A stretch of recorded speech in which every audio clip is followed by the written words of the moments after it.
Iran Israel ভয়াবহ হামলা পাল্টা হামলা মধ্যপ্রাচ্য জুড়ে যুদ্ধ পরিস্থিতি সৃষ্টি করেছে। পুরো মধ্যপ্রাচ্য জুড়ে চলছে ব্যাপক উত্তেজনা। গত শুক্রবার ভোরে রাজধানী তেহরান সহ ইরানের বেশ কিছু স্থানে পারমাণবিক ও সামরিক স্থাপনায় ইসরায়েল বিমান হামলা চালায়।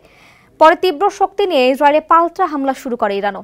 দফায় দফায় এই হামলা ও পাল্টা হামলার মধ্যেই শঙ্কা বাড়ছে ইসরায়েলের পারমাণবিক হামলার। তবে ইসরায়েল ইরানে পারমাণবিক হামলা করলে পাকিস্তানও পরমাণু বোমা ব্যবহার করবে বলে দাবি করেছেন ইরানের একজন শীর্ষ সেনা কর্মকর্তা। পাকিস্তান এ বিষয়ে ইরানকে আশ্বস্ত করেছে বলেও মন্তব্য করেছেন তিনি। সোমবার এক প্রতিবেদনে এই তথ্য জানিয়েছে ভারতীয় সংবাদ মাধ্যম এনডিটিভি। সংবাদ মাধ্যমটি বলছে, মধ্যপ্রাচ্যে উত্তেজনা চূড়ান্ত পর্যায়ে পৌঁছানোর মধ্যেই বিধ্বংসী তথ্য সামনে এনেছেন ইরানের এক শীর্ষ সামরিক কর্মকর্তা।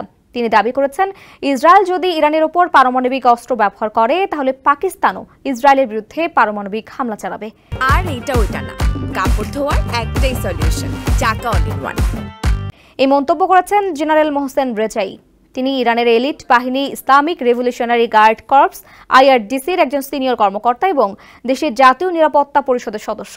ইরানি টেলিভিশনে দেওয়া এক সাক্ষাৎকারে জেনারেল মোহসেন রেজাই বলেন, পাকিস্তান তাদের আশ্বস্ত করেছে যদি ইসরায়েল পারমাণবিক বোমা ব্যবহার করে তাহলে তারা ইসরায়েলের উপর পারমাণবিক হামলা চালাবে।